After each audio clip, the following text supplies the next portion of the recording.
straight ahead right here.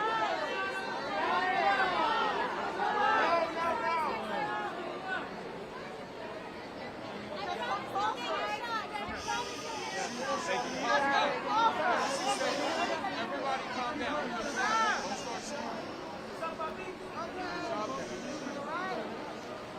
Ariana, right here.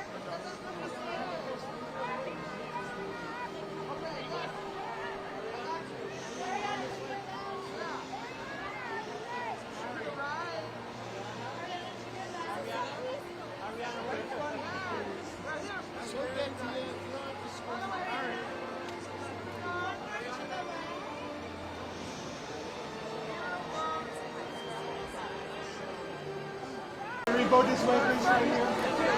Cynthia, I can't see her. I'm trying to tell you. Attention, can we go? I have to go. Still not right now. I know, but I'm getting... Oh, wow.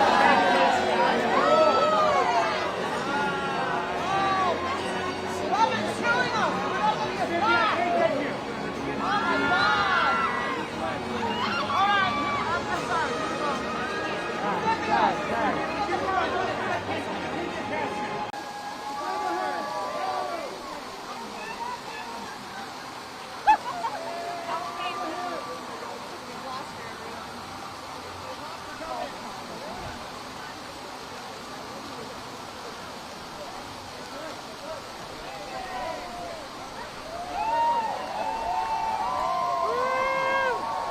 I mean, one of the things that was really wild and beautiful about making it is that it felt like, and I'm stealing actually something that Johnny said on set one day, he was like, it feels like we're making a student film, and then suddenly there's paparazzi trying to get pictures of us, you know, or like, it feels like we're making a student film, and then suddenly there's like this massive set that's 3 stories tall, and, you know, you're out in the middle of the wilderness.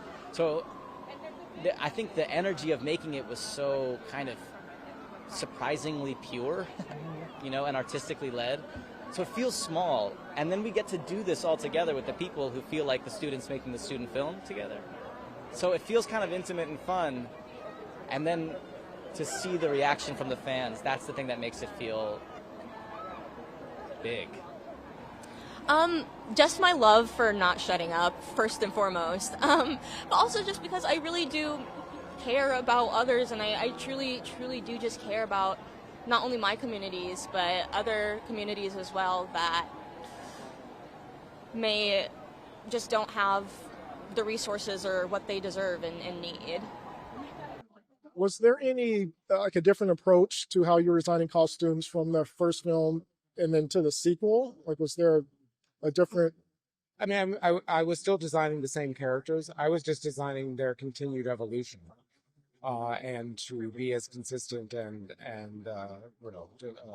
as clear as possible with how we wanted to show their continued journey beyond that period of time at Shiz, how they make choices and have to live with those consequences.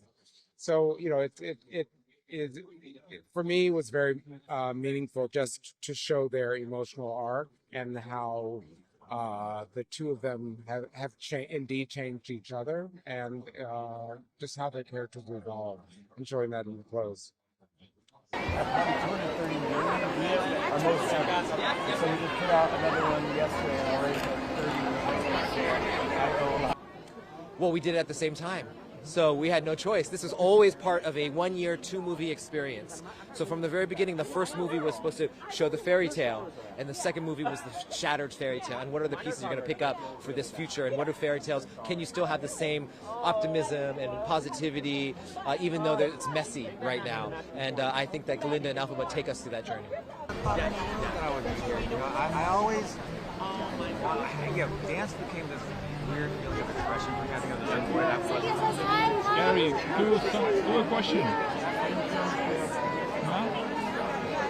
Isn't that the great thing about timeless stories, that they're always timely?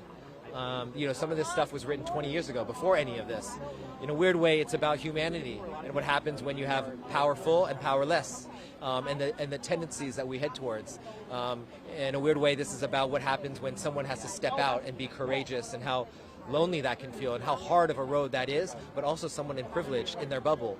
At what point do they pop their bubble and hear and feel what other people are feeling? And at what point do they engage in it? Not just say they're Galinda the Good. She doesn't say that at the end. She says, I'm going to try to be Galinda the Good and be Galinda the Good. So to me, this is something that, unfortunately, we're in that cycle again. But this is humanity's struggle always, and every generation decides what we're going to do. And maybe this is the calling for this generation, to stand up and know that courage does not have an expiration date. That if you missed your opportunity before, you still have time to do it now.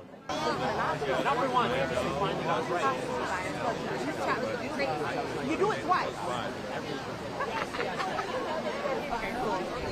Yeah, I've been doing this. I've been lucky. I wanted to be an actor in the worst way when I was a little kid, and I'll be darned if it didn't happen kind of miraculously right away. So I started working, right after high school, and I did my first Broadway show right near here, a musical version of Two Gentlemen of Verona on Broadway for a year, and things went along, and yeah, I've been in some movies that people have seen, and I never stopped.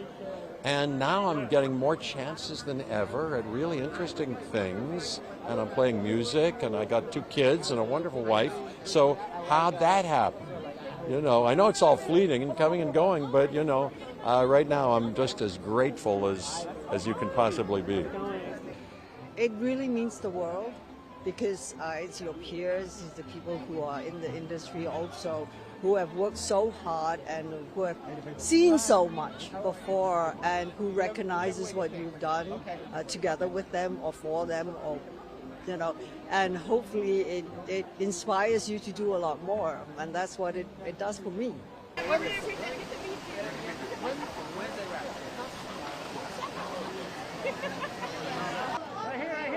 here, please. This way. Mel. Oh my gosh, I think this is the craziest carpet ever.